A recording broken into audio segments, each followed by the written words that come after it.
Hi, everyone. How are you? It's so good to see you. This is going to be amazing. Let's say hello to the people that are here. Hello. Good morning. Good morning, William. Hey, Venus. How are you? Good to see you. Good morning, Unlimited. Hi, Ollie. Perfect. You can see and hear me all right? Perfect. So today hi, Jess. How are you? Hi, Anthony. So today we have a special guest. We are going to be interviewing Mike from Mike's Book Reviews. I hit him up on Twitter and he was kind enough to oblige, and it's going to be a really, really great interview. So it's going to be the same type of format that we've done in the past. I'm going to go through our standard questions and I'm going to open it up to all of you. So if you could hold off on your questions until we get to that point, that would be fabulous. Or else I'm just going to ask you to repost them. So if everybody's ready, I'm going to bring Mike over. Hi, Mike. Howdy. Hi, how are you? Just living my best life. How about you? Wonderful. Thanks so much again for doing this. This is going to be a lot of fun. Thanks so much for asking. I appreciate it. You're welcome. So it's interesting because BookTube, you think it's just your small little neighborhood corner, but it's actually pretty massive. And I don't know if a lot of my subscribers and my community knows about your channel. I'm sure they do, but let's just go through as if nobody knows who you are. So can you tell us like your origin story of your channel? Oh, sure. I was actually a podcaster before this happened. I didn't even know. I always liked to read, did a podcast, just, movies, music, TV, things like that. Did sports before. I did basically podcasted for about 10 years before I got into this. And one thing that my co-host wasn't really big into was reading. So I just said, you know what, I got to try to find an outlet to find something to do to talk about all the stuff that I'm reading, since you're not really into it, besides like comic books. And so I just made a video on there saying, hey, I'm going to, because I host all the stuff on YouTube Live so I can podcast it easier. But I just said, hey, this is a video just saying I'm going to make this thing called, Mike's Book Reviews. Just once in a while, if I want to talk about a book or something. It was something I made off the cuff. That's why the name isn't incredibly original. Yeah, but it works. And basically, it was an accident. I never really thought that this was like a thing. I was reading Wheel of Time for the first time. And I said, this is a long series. At the time, I'd only planned to read like a couple at a time to stay ahead of the television show. That was my original plan. And so I just made what I was calling like video diary so I could go back to and refer to. And I just said, you know what? I'm afraid my computer will crash or something. I'll lose them. So I'll just go ahead and upload them to the YouTube channel. Just have a place to store them, really. Yeah. And all of a sudden, I'm like, whoa, I never get 1,000 views on YouTube. What's going on? And then I'm reading the comments and stuff, and people are like, you should really check out this channel and this channel. I'm like, what are you guys talking? What is BookTube? Never even heard of it. And then I was like, oh my God, these are my people. Yeah. So I was like, well, let me see if this was, is this Wheel of Time or is this me? Am I pretty good at this? And so I started making other series and stuff, and it just kind of took off from there. So, into year number 5 of doing this now. And it's been fun. It's been a lot of fun. It's been a growing experience. That's awesome. So when you first started, when you started seeing your channel take off and you started recognizing this was a thing, did you have like a goal or a vision or anything like that in mind? Oh, yeah. With me, something that I was really, especially after talking about, movies and TV and stuff, is I wanted to create a positive community.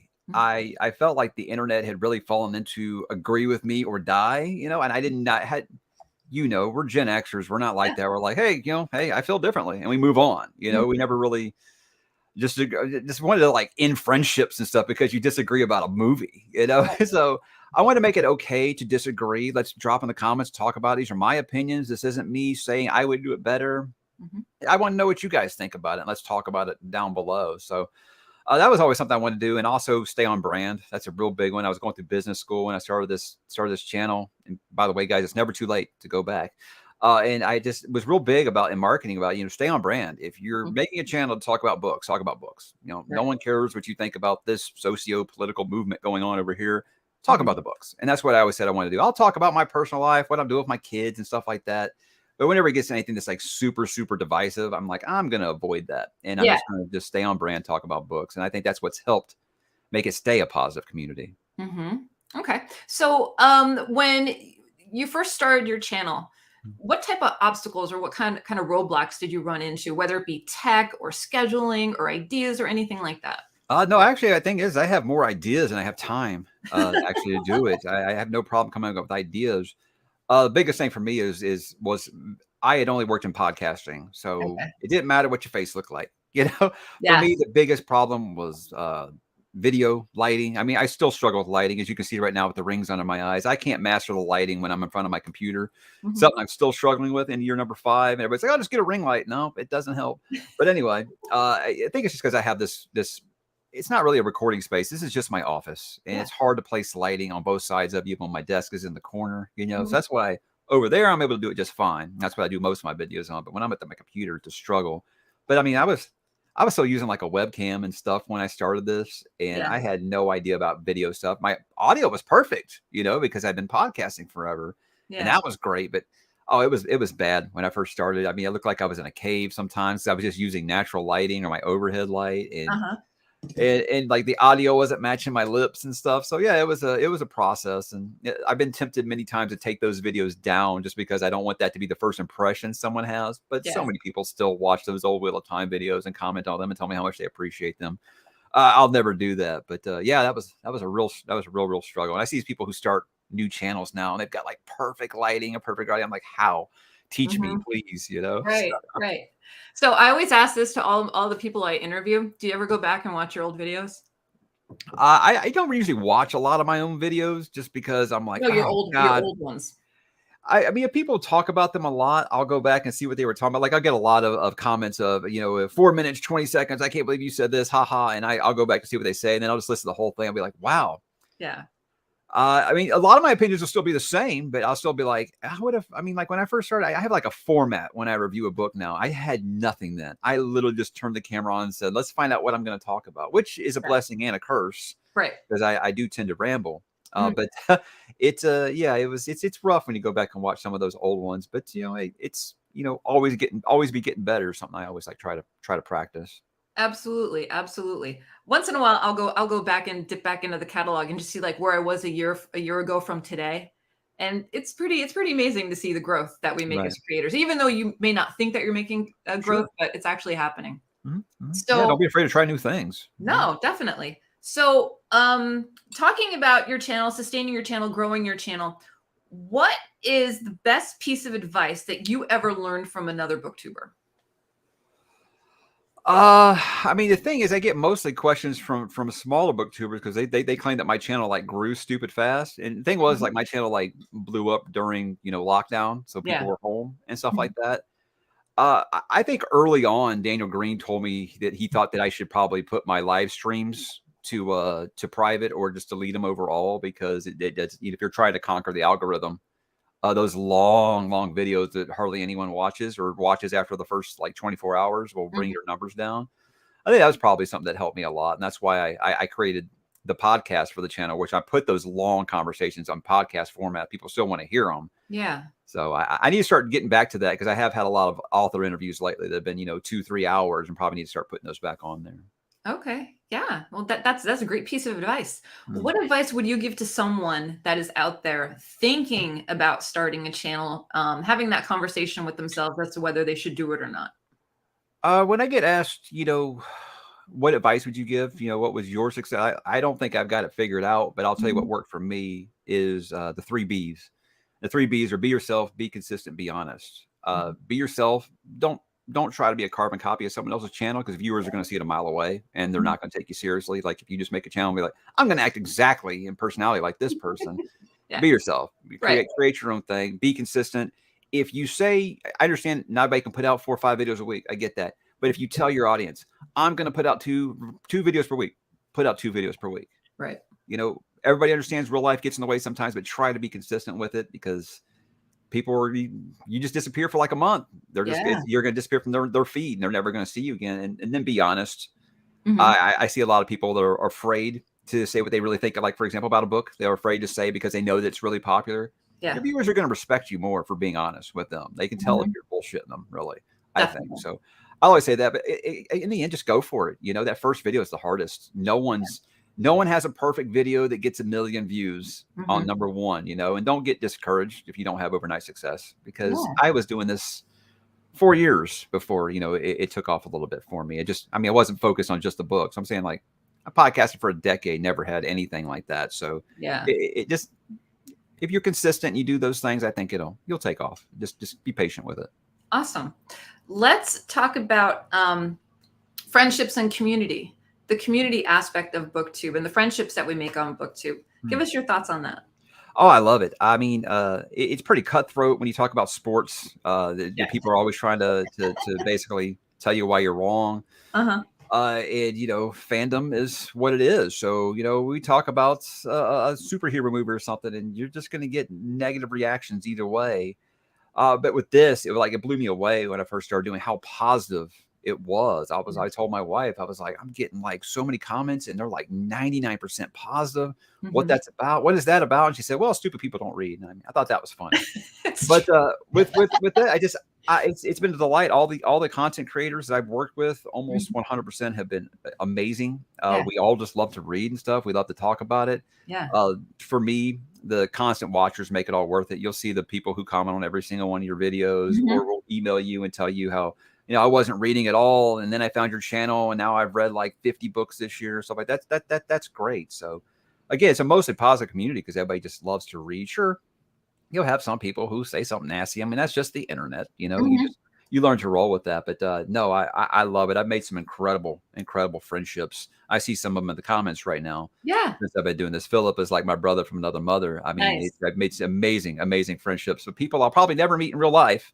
I've made amazing friendships doing this, and I'm forever going to be thankful for that. Definitely. That's awesome. Love that. Let's go back to tech. When you first started your channel, you said you used a video cam? Yeah, I had a Logitech webcam because I was like, look, I'm not going to. At the time, my company that I'd worked for 12 years got acquired, and that was when I decided to go back to school. My wife was a teacher. She was staying home with the kids, and so she went back to school to teach. And I was going to be taking business school classes online with the kids here. And I said, I need some adult conversation.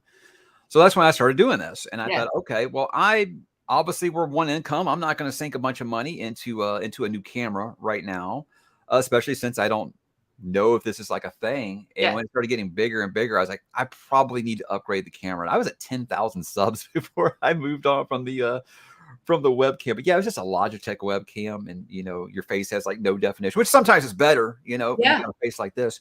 But it's one of those you go back to and it's really, really rough to look at for sure. But yeah, I wish I'd upgraded that sooner for sure. Yeah. What do you use now? Canon MS-50. Okay. Which I'm still learning how to use, 4 years later. All right, let's talk about books. So what are your favorite genres to read? Sci-fi, fantasy, horror. I'll really stick to those. The only nonfiction I do is like, I love rock autobiographies and stuff like that. I love hearing that lifestyle. I'll read those through really, really quick. Oh, I thought we lost you for a second. No, but you're really, I stick to those three people all the time. Would you ever read this? I'll slip out of my comfort zone once in a while. Maybe read like a crime or thriller or something like that. Like I love Blake Crouch. He's not exactly any of those genres.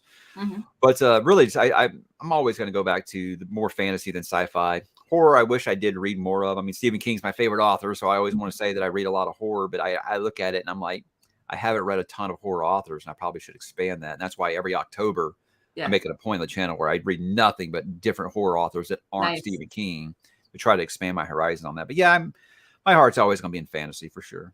Nice. And what are you reading right now?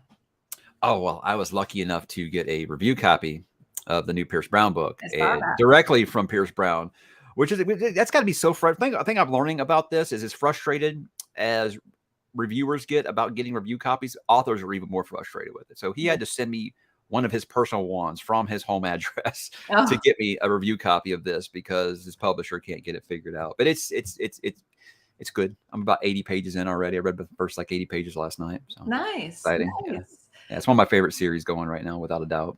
Sweet. And what type of hobbies do you have outside of BookTube and reading?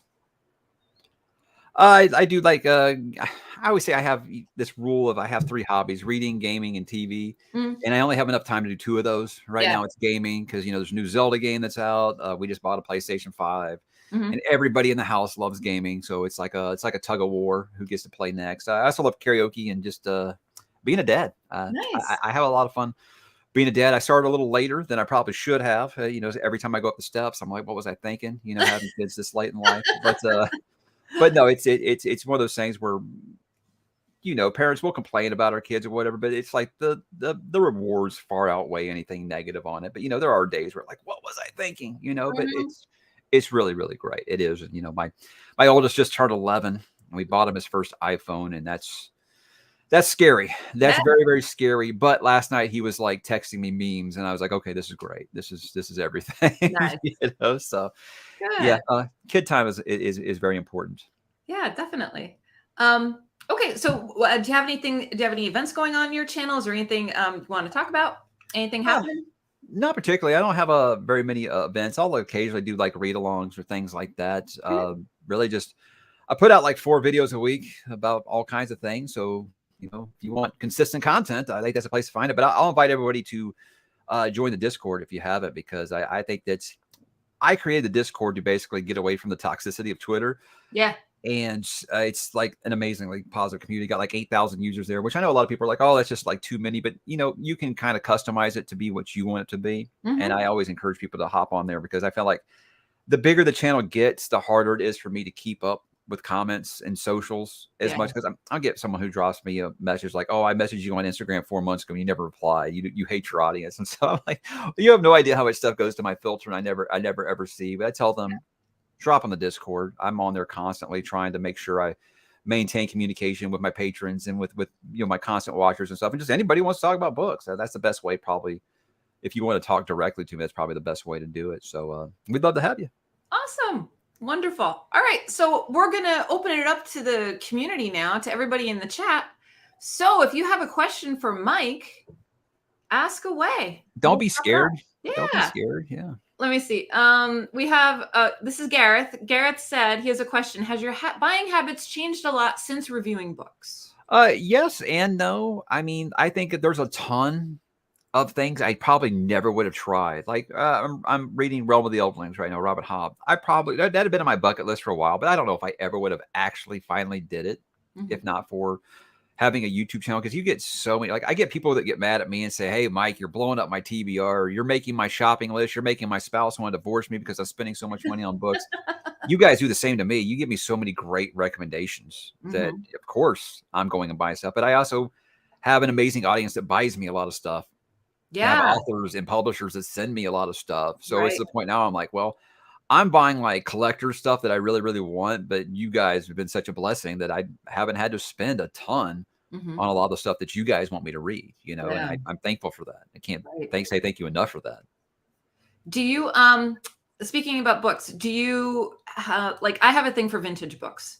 Oh, Anything sure. from like the 50s, 60s, 70s, 80s, that's where I want to shop. That's what I want to get. The good gems that people just don't care about anymore. Mhm. So, do you have any type of like buying habits like that?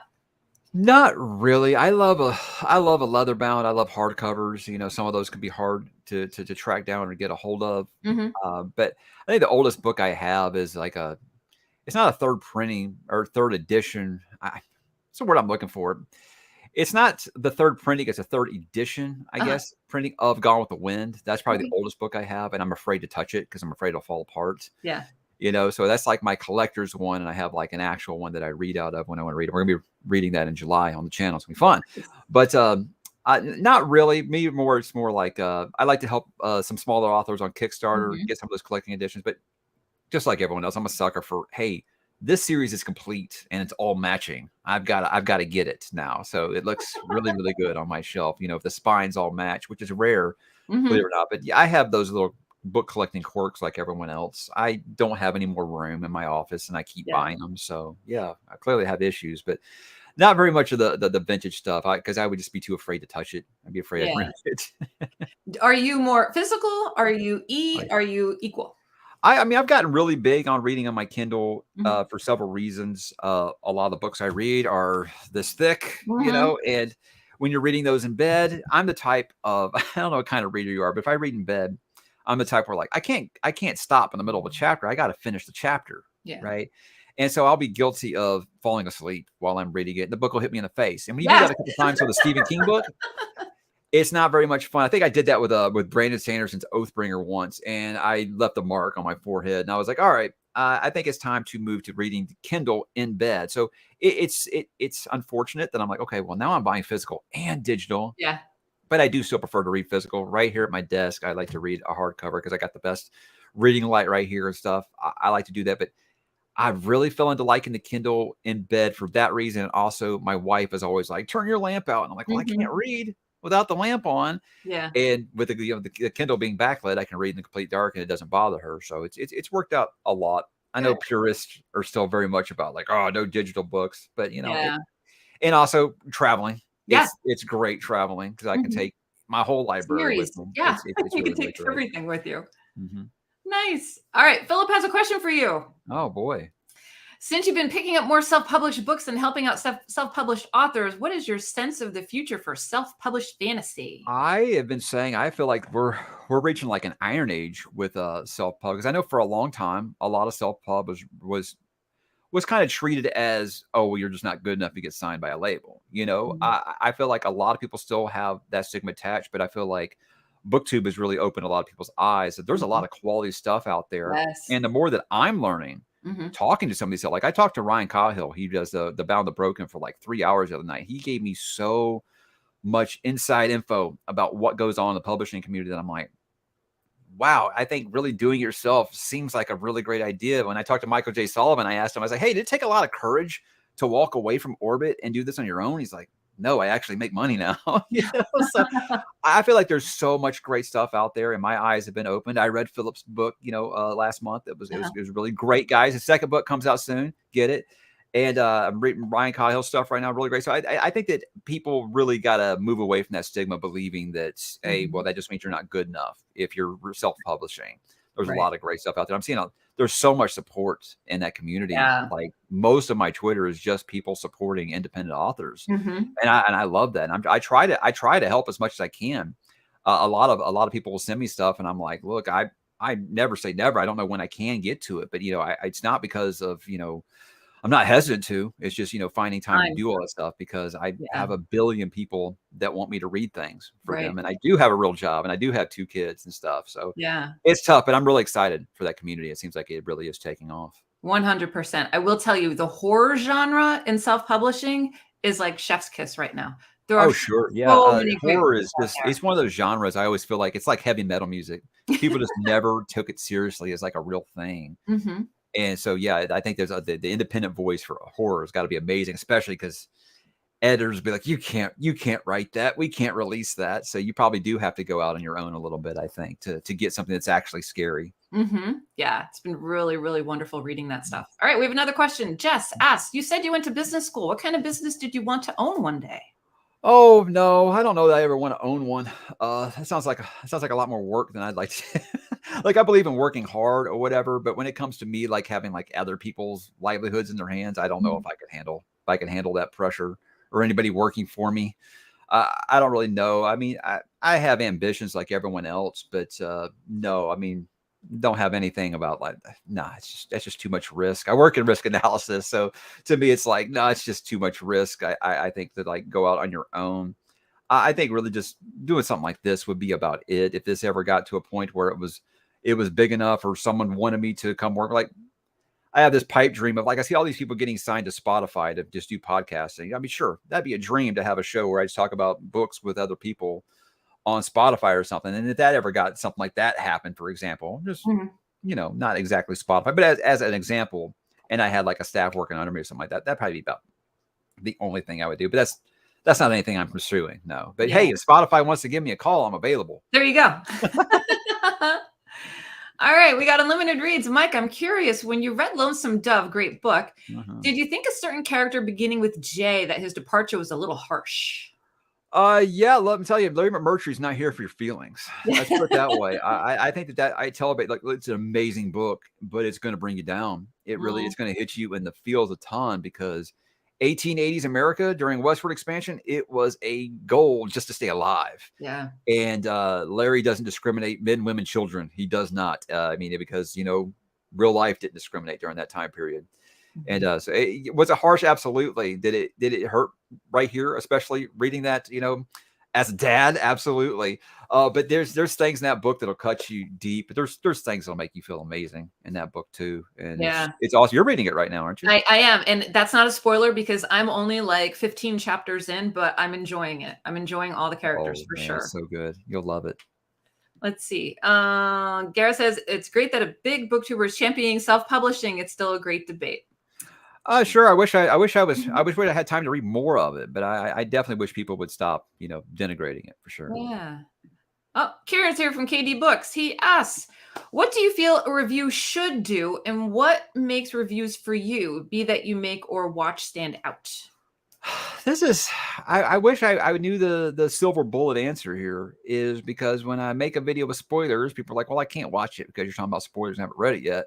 Yeah. And when I make one without spoilers, like, well, you didn't really talk about anything, So it's tough trying to find a balance there. So the format I just came up with is like, look, these are things I liked. These are things that maybe I didn't necessarily like, but I think they might stick in your craw a little bit. They Mhm. might bother you a little bit, or if you're sensitive to certain topics, I'll Yeah. bring that up.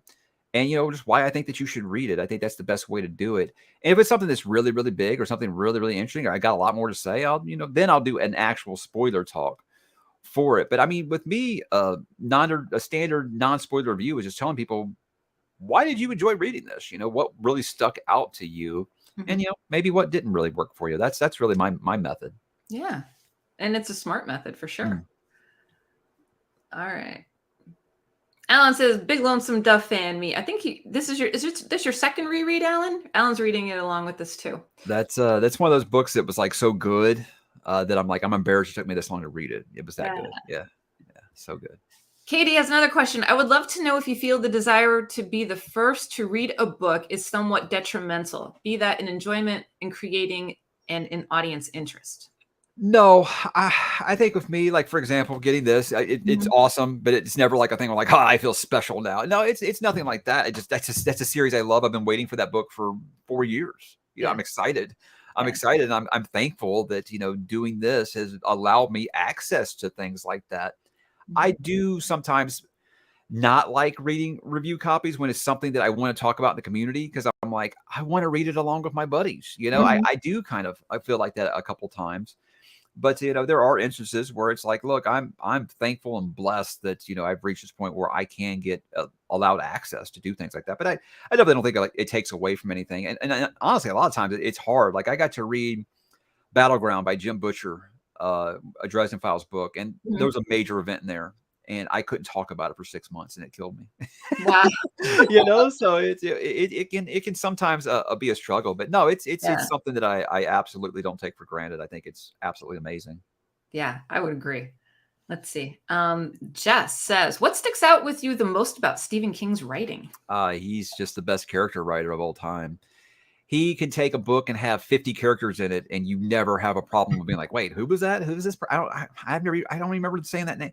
You know who every single one of them are. You know who all their quirks are. You Mhm. know what they all think. You all know what happened to them in traumatic in their childhood. It's amazing that he's able to do that. He's able to make you care about characters that a lot of times you look at and be like, not the most likable person because he writes a lot of damaged characters. And I think Mhm. that's what makes them feel real is they make real people mistakes. They have real people problems.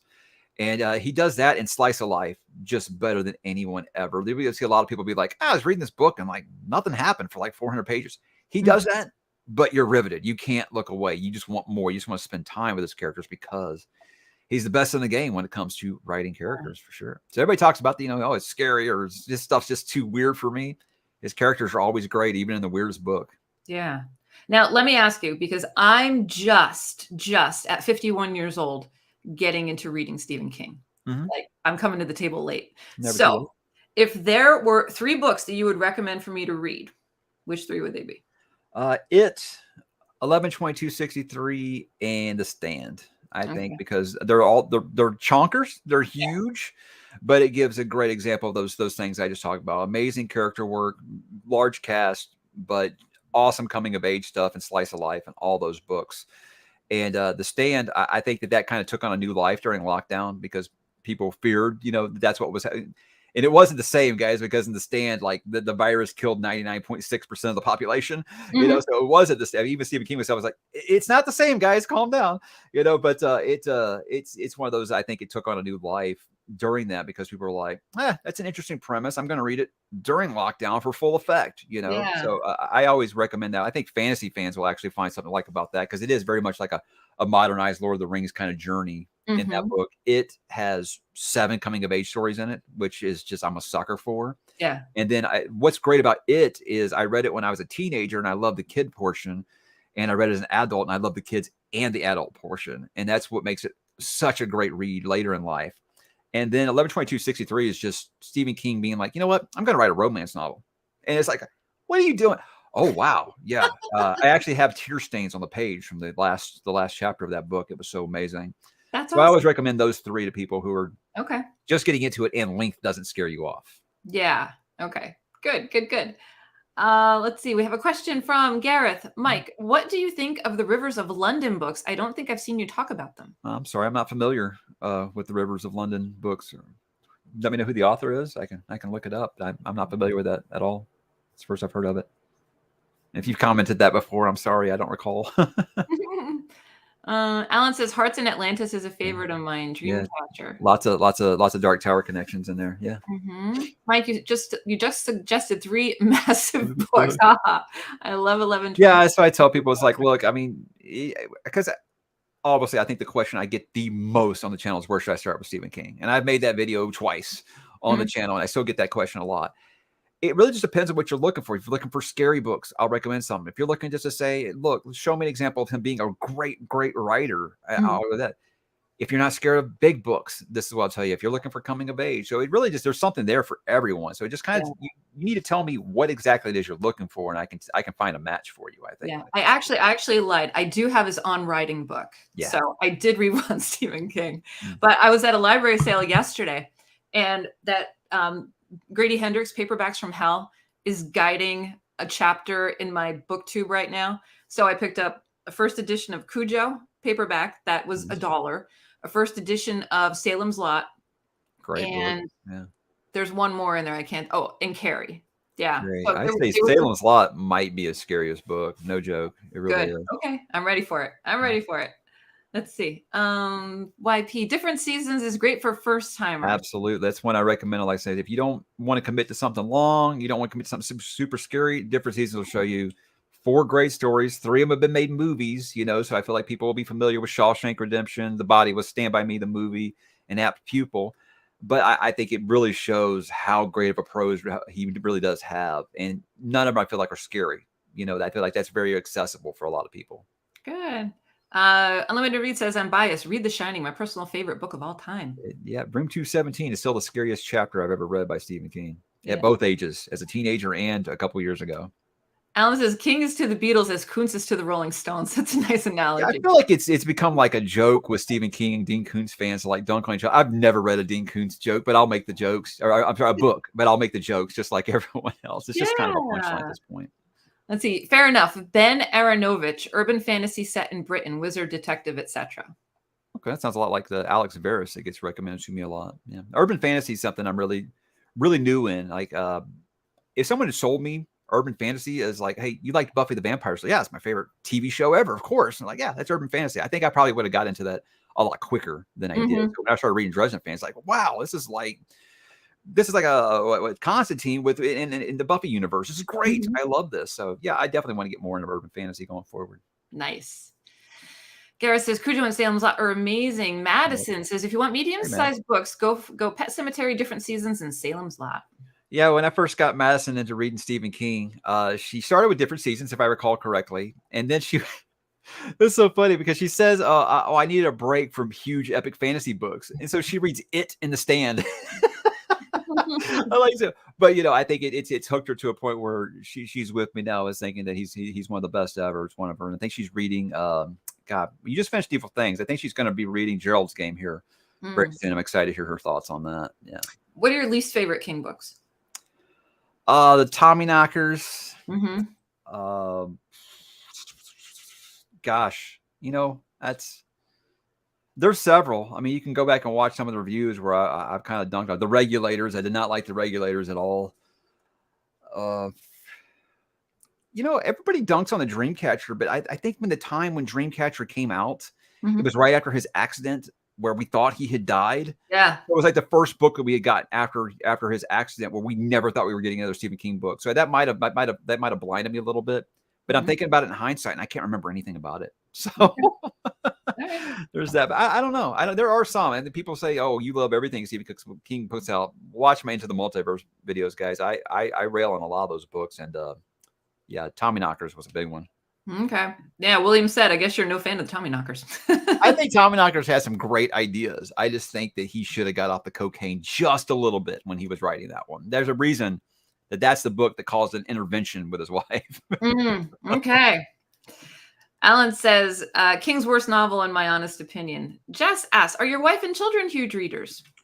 Kids, not so much. The youngest is autistic, so he's not reading a ton yet. He's starting to read, really well, but he's not like reading books on his own really at this point. He was really excited. He loves this Five Nights at Freddy's thing, which I'm not really exactly sure what it is. Looks like evil Chuck E. Cheese's. But we got him a book for that for his birthday, and he can't put it down. He's just looking at like crazy. So he's getting there. My oldest actually has become a fan of me reading to him. Nice. Because of my audiobook performance, I guess. We started with Harry Potter, and now we're running through Percy Jackson. And, I've spoiled him where he expects me to do a different voice for every character. I can't recycle any of the voices I used in Harry Potter. I'm like, well, I'm not Robin Williams. I don't have 1,000 voices. I got about a dozen here. You're going to have some recycled voices. But I think he's going to be an audiobooker in the future because of this. But the kids have tablets and Netflix and video games. They're not looking for books like, mine and your generation were. Yeah. I think. Let's see. Daniel says, hey, huge horror books aren't the same as huge epic fantasy books, so it still works. I think so. Like I talk about a Stephen King book will have a lot of characters, but I was like, every epic fantasy book that's like 700-800 pages, you got like a dozen new lands to learn about. You got at least 3 or 4 dozen new characters, and then you got to learn their family trees. You got to learn about which family screwed over which in the past. So it's a lot of work. Whereas a horror novel usually got less than 5 characters. You got one setting. It's pretty easy to follow. That's why I say it is quite different. From a Buick 8 is terrible. That's another one of those I don't really recall a lot about. So I'm thinking if you forget about it 5 minutes after you read it. Let's see. YP. I don't like dark half. People seem to love it a lot. I was pretty mixed on it. I love Sheriff Pangborn, so I think that really helped a lot. It has some messed up stuff, but you could tell that was his first book after he got sober, and he was kind of writing through a lot of his demons. Basically, the dark half being Richard Bachman / his alcoholicism. I think he's really kind of, and he does that a lot. He gets to writing some of his demons out through his books. That's why all his characters are always authors. But I can see why Dark Half doesn't work for everybody. Sure. Yeah. Gareth says later in Joyland were great new books from him, I think. I'll admit I haven't. If Madison's still here, she's just going to get mad about this. I still haven't read Joyland. I didn't read everything. And here's the thing: is everybody's like, I would have assumed you've read everything by Stephen King. I was so mad when Dark Tower 7 came out about what happened in that book that like I broke up with Stephen King, and I didn't read him for like 7 years. No joke. So I missed a lot during that span. Yeah. And Joyland is just one of those I really just missed. It was like Stephen King wasn't appointment reading for me anymore until I read 11/22/63, and I loved it so much. I was like, okay, my boy's back. I'll forgive him for what he did to my characters in Dark Tower. But I think that Later was a big surprise because he had 2 books coming out there. He had Later and Billy Summers. And I was really excited for Billy Summers. And I was like, well, Later can be a nice holdover. And holy hell, it was maybe the best ghost story he's ever written. It was that good. And I was like, there is no reason that this man, almost 80 years old, so has his fastball like that. It was that good. And then Billy Summers came out, and it was just okay for me. So it's weird how that works sometimes. But yeah, Later's amazing, guys. And it's like 240 pages. You'll blow right through it. Nice. All right, this is Matthew. Matthew has a question. Hey, Mike, I have a question, but I want to start with thanking you as you inspired me to start my channel. My question, how good are you at keeping expectations in line when reading? I think one thing that I said when I went into this, and thank you, by the way, and good luck with your channel. I think that's awesome. I think that you can't make this a job. For me, I said it was never going to be something that I made a job. That's why I have almost 100,000 subs now. Still haven't taken a sponsor, because I'm not going to sling surf net or VPN or, this water bottle. That's just not me. I just want to be able to have that feeling if I'm at the coffee shop having a drink with you, talking about books. That was kind of the approach I wanted to go for. So I never wanted to make this a job because I never wanted to feel like I had to be reading something I didn't want to read. I had to be talking about something I didn't want to talk about. I am really big about listening to my audience. If it's something you guys want me to do, I'll do it. And I'll read it and I'll talk about it. Or if you're not really digging that, okay, I won't talk about that anymore. But with me, it's always like, look, reading's fun for me. And I'm never going to be like, oh my God, if I don't read 1,200 pages this month, I'm failing. I never look at it like that. I mean, I have months like everybody else where I'll do 7 or 8 books. And I have months where I'm lucky to get through 3. It just happens. That's everybody. I mean, you probably get this. How many pages would you say you read a day? Man, I got kids. I got job. I don't know. It doesn't work that way. Right. Some days I'll read 300 pages. Some day I'll read 3. So always, sure, it's fun to make a schedule and a plan and things like that. I work in finance. I plan everything out. I've got my TBR plan for the next year. I just don't tell anybody what it is. I'm a mood reader, so no TBR here. Right. So if you are the mood reader, that's amazing. I think that everybody should kind of move into that. Read what makes you happy. And like a lot of people all the time, I'm just not really enjoying this book. Put it down, man. Don't feel bad about it. Read what makes you happy. So keep expectations in line by just saying, I'm going to read what I want when I want. Do you have any patterns to your reading? Like I make sure that I wake up early and I get at least a solid hour in before the bells and whistles go off for my day. The only time I can really count on being a constant because I can control it is my lunch hour at work. I take my Kindle with me, or I'll be taking this big beast with me to work and reading it for that hour every day. Because that's the only time I can get an hour of reading time uninterrupted. I make sure I put the phone in my desk. I don't close my door, don't come in. I'm on lunch break. And people know at my office, do not disturb me while I'm on my lunch break, because that's what I'm doing. And, some people are like, oh, Mike's in there reading his book again. There's a lot of people still think it's weird that people like to read, I guess. Hey, what is that? What is it? It seems like that's mostly a thing in the States. People just think it's weird. Like, what are you reading for? Not what are you reading, but what are you reading for? And I'm like, really? What am I reading for? Right. I get it. Craziest question I've ever got, but that's the only time I have a controlled thing. I love to read before I go to bed, but some nights I'll go to bed and I'll read a sentence and it's falling on my face. Completely get that. Let's catch up with some comments. William, I've read Rose Matter, surreal but good. Yeah. His stretch during the 90s was divisive for some people because he was basically getting away from the monsters and writing about like real world problems like spousal abuse. Anthony says, Buick 8 would be my least favorite. It's one of those I'll be curious to see how I feel in the reread here eventually. Alan says the author photo of King on Dreamcatchers. He is lit on painkillers. Oh yeah, he actually wrote that book shorthand. Yeah, he did actually because he couldn't get out of his bed. He was so injured. Gosh. Yeah. Alan said, same YP. I had troubles with Dark Half. Talking YP. Limited reads. Rose Matter is out there definitely. No doubt. Dark Half, another King book with writers as characters. I liked it. Yeah. If it's main character's an author, it usually clicks for me. Yeah. Gareth says, Mike, I love seeing your collection of mugs in your videos too. How many mugs do you have? Thank you. It's a kind of a fun joke. I made a video because people asked for it. I was like, I didn't think there's anything people wanted to see, but of just showing all my coffee mugs. I used to collect beer glasses because I was a big beer drinker, did keto. And once you lose that much weight, your alcohol tolerance goes out the window. Like 1 or 2 beers would get me sick.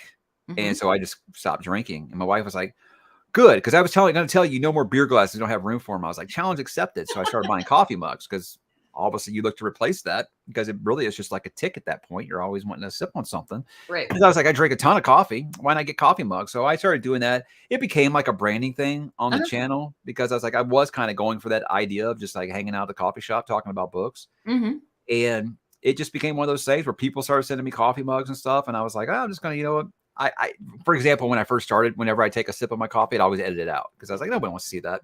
Yeah. And then a couple times I just left it in and it had such crazy reactions. People either being like, oh my God, no one wants to see you drink, to being like, that's hilarious. Or it feels more real. Like we're hanging out or something like that. And it just became we're hanging out, drinking coffee. So it's never something I'm like, hey, this is me and my coffee mug. It just kind of became like, this is what I do while I read. I drink coffee. This is what I do when I just hang around and talk to somebody. Is just drinking coffee or tea or something like that. So yeah, I love a good coffee mug, but my wife isn't a fan.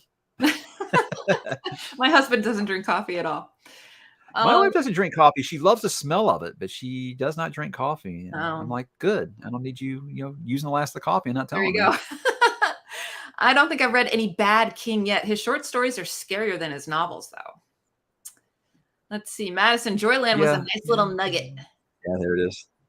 Yeah. Gloria She's been said, hi. railing on me to read that one. Gloria said, or Gola says, hi, Mike. I found you from your Why Read Conan. Do you have a favorite book or short story? Oh man, gosh. I mean, Tower of the Elephant's hard to beat, but I mean, gosh, I don't think there's a bad Conan story. The Frost Giant's daughter was probably like my introduction to that character. I think Conan, people get this idea that Conan is just like a meathead, a brute, and you see that when you read his stuff, you see it's really not like that. He's very calculating. He's very, very smart. Yeah, sure, he'll cave your head in. It's not a big deal. But Robert E. Howard just so much ahead of his time, and I don't feel like he gets enough respect. Like you realize this guy was building a fantasy world before Tolkien.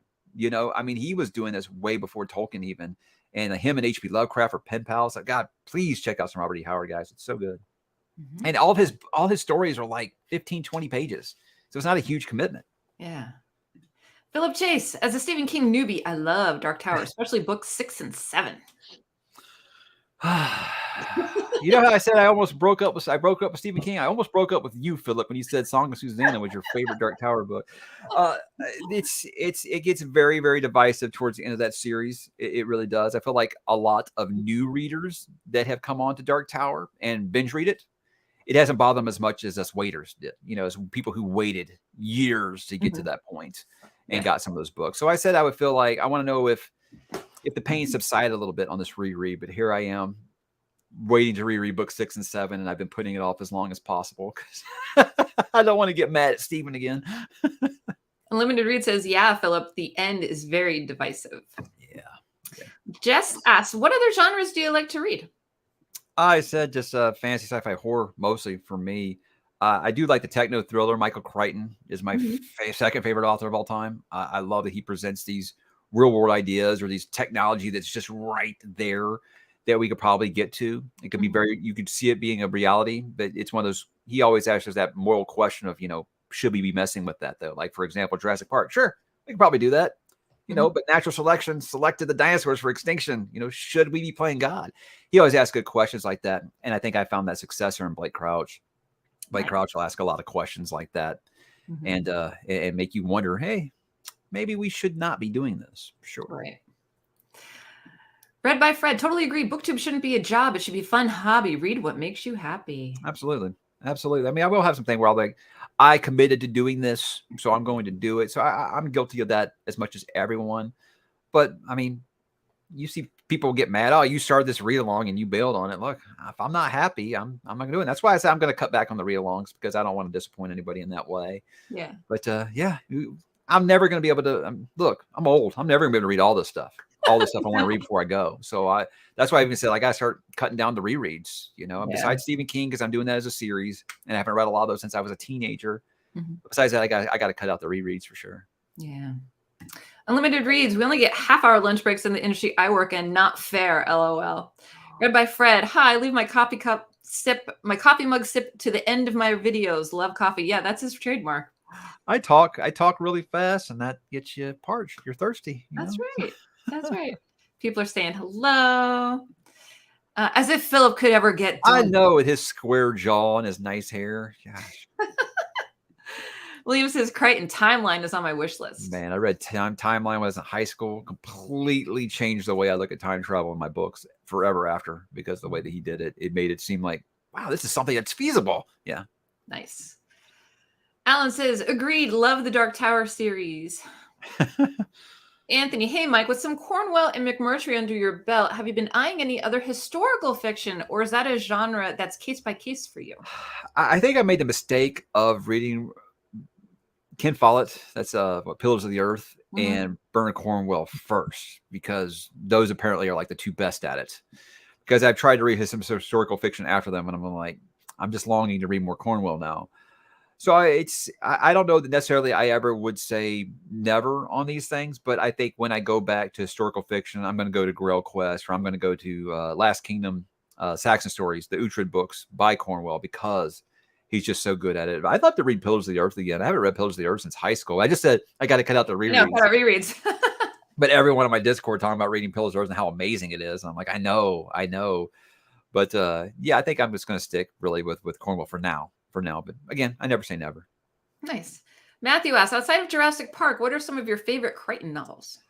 Timeline's amazing. Sphere is just so thought-provoking. Like, you won't be able to sleep for like a week after you finish that, thinking about the ending. It's one of those that's still debated today. Mm-hmm. The ending to that book is so good. The Andromeda Strain is the first sci-fi novel I ever read, so it'll always be special. Congo is really a lot of fun.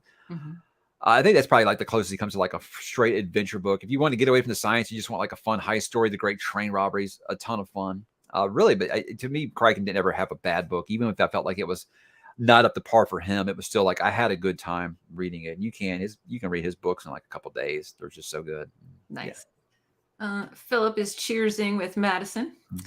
Zach asks, have you heard of James Rollins? He reminds me of what I imagine Michael Crichton books are like, science-y action thriller. Someone asked me the other day of, I mentioned, I did a video on why you should read Blake Crouch, and I made the comparison to Michael Crichton, saying that a lot of people compared authors to Michael Crichton for me in the past. It didn't really work. Tom Clancy was kind of a miss for me. As far as in comparison to Crichton, good books, just not, it wasn't like Crichton to me. But one of the James Rollins ones, I think it was his Sigma Force books, is someone kind of recommended that. I was like, I never really felt like Crichton ever did the special teams kind of books. And also I learned later that I read it out of order. I think I read like book 4 in the series. Mm-hmm. So I never really went back. But yeah, I have gotten that comparison in the past for sure. Okay, let's see. Timeline is so good. Unlimited reads. Historical fiction. I'm going to try Shogun this year. That's one of my intimidation ones. Is I got that beautiful leather hardbound. And it's just like, I hear people who would love to read big chunk of books like that being like, yeah, I read it slowly over like 6 months. Yeah. So I really have to be in the mood for that one. Mm-hmm. Matthew says, Sigma Force series is great. Madison says she needs to read Pillars. Oh, look, well, Madison, I love it when you read what I'm reading because we get to talk about it like immediately. And I love that. But yeah, that's a TBR breaker. You should forget about reading Soldier's Son and read that instead. No doubt. Peter the Book Lover says, I just finished Slaughterhouse 5. That is a great time. That's a classic, man. Yeah, terrific. Currently, buddy, reading A Column of Fire halfway through. Talking Story. If you want more historical fiction, give Matthew Corbett series a shot. I am doing Speaks Nightbird this fall. Let's see. Gareth asks, Mike, have you read or been curious about the Faffet and Gray Mouser books? I cannot say that I have. I'm not really sure what they are. William, I will definitely skip State of Fear.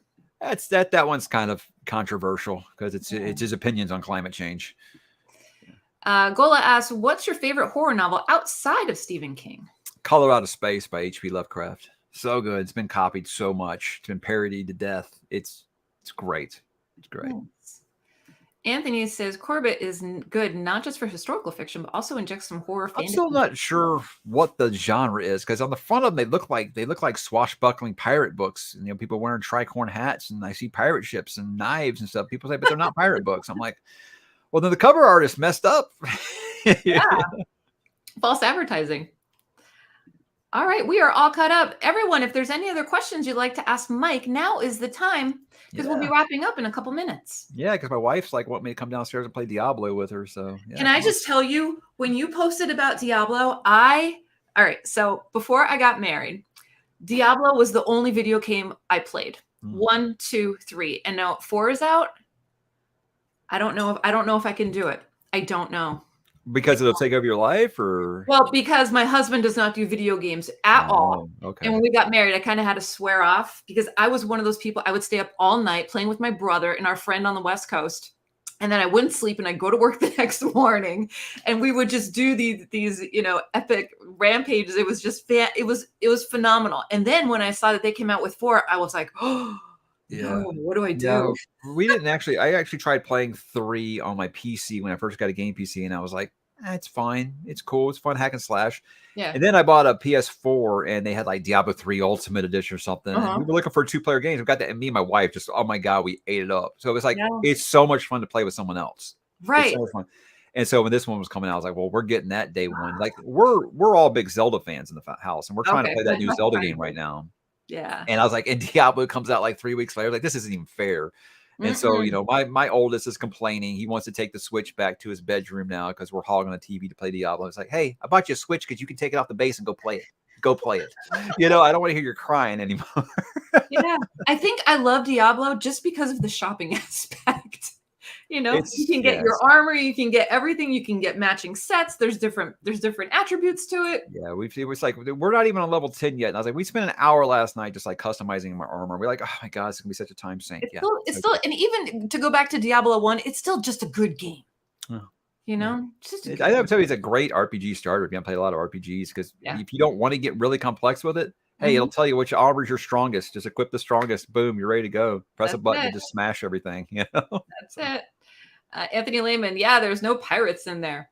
Christopher Evenstar asks, have you ever tried reading books at your kid's grade level? If so, does that help relate at all? That was the whole reason I wanted to do Percy Jackson, because a lot of my viewers that were the generation after me, you know, or I guess that generation after me, they were the generation after Harry Potter, and they loved Percy Jackson as much as everybody else loved Harry Potter. So I said that was something I thought that I would like to read. If when my kid got old enough to read them, I would read those with him.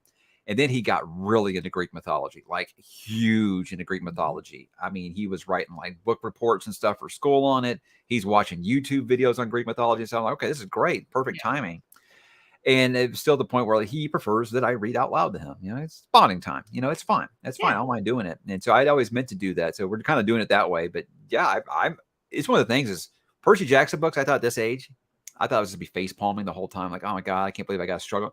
I'm having a great time with them. They're a lot of fun. You know, just don't take them seriously and realize they are for junior high level. Sometimes, guys, that's great. That'll clear the cache upstairs if you just read something that light. It's a lot of fun. But, you know, I love like Chronicles of Narnia, which is that age range too. Yeah.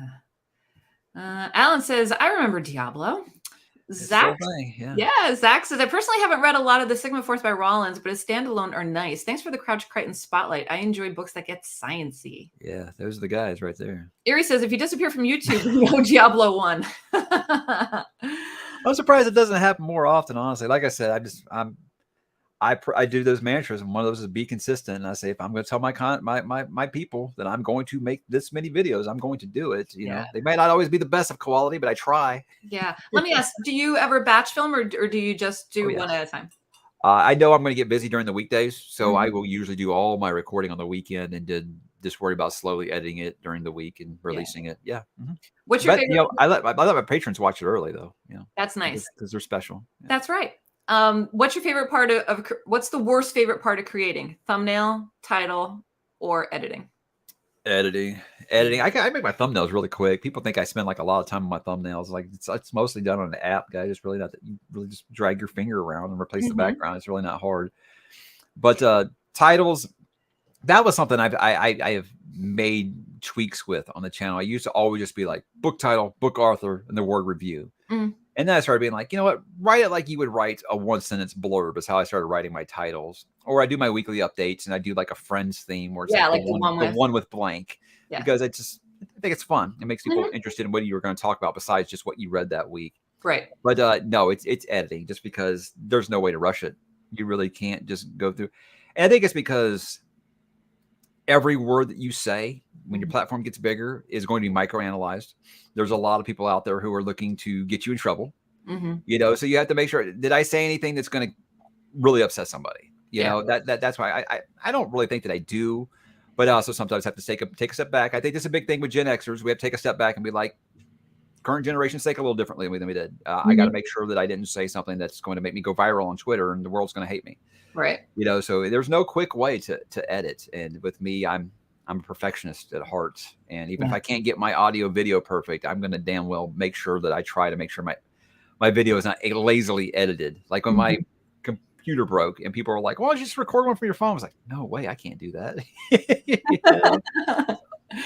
Unlimited reads, I'm off because it's nearly 1 a.m. here in Oz. But Mike, I just wanted to thank you so much for your awesome channel. You inspired me to do my own channel also. Thank you. I never get tired of hearing that.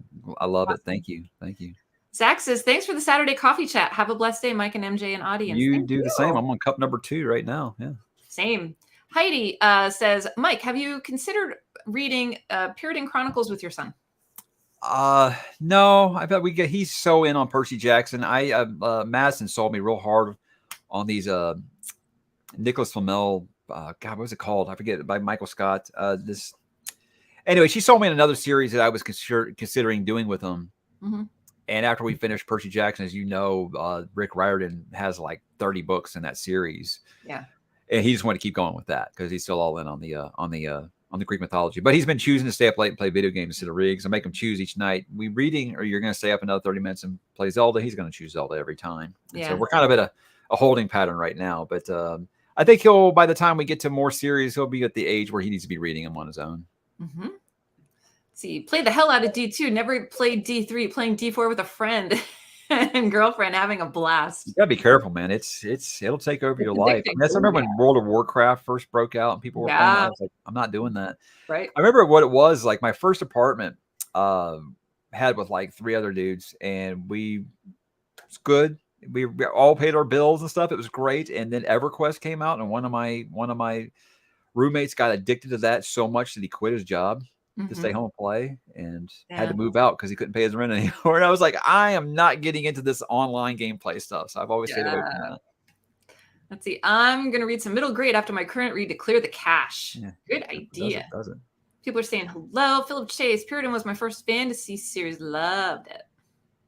Talking story. I made my kid edit and put green screen text.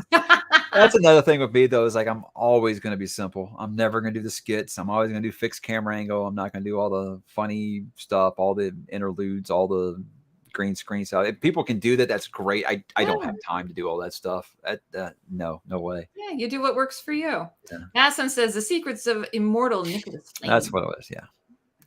Christopher says, oh, yeah, to Philip and Heidi.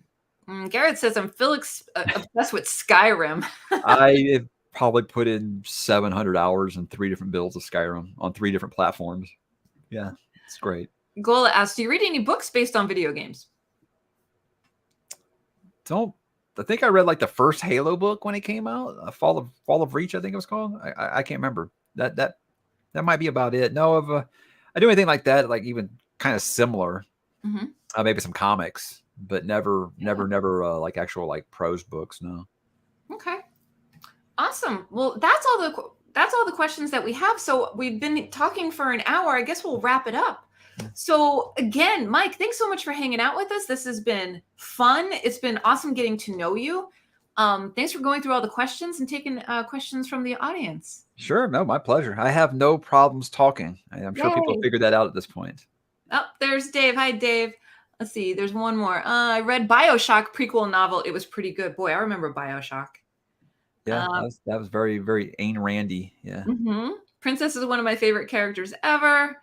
Dreams of the Ying is the only video. Philip says, thank you for the lovely chat, both of you. Thank you so much, Philip. I appreciate that. Thanks for the show. Fun chat. All right. So I hope you have a great day. You too. Don't play too many video games. Enjoy reading your book. Thank you for asking for me to come on. It was a great time. You're welcome. And to everyone that couldn't make it in the live and you're watching on the replay, thank you so much for tuning in. Make sure that you check out Mike's channel. I will list it down below in the event you aren't subscribed or you don't know his channel. It's fantastic. Take it from me. Thank you. All right. Have a great day, everyone.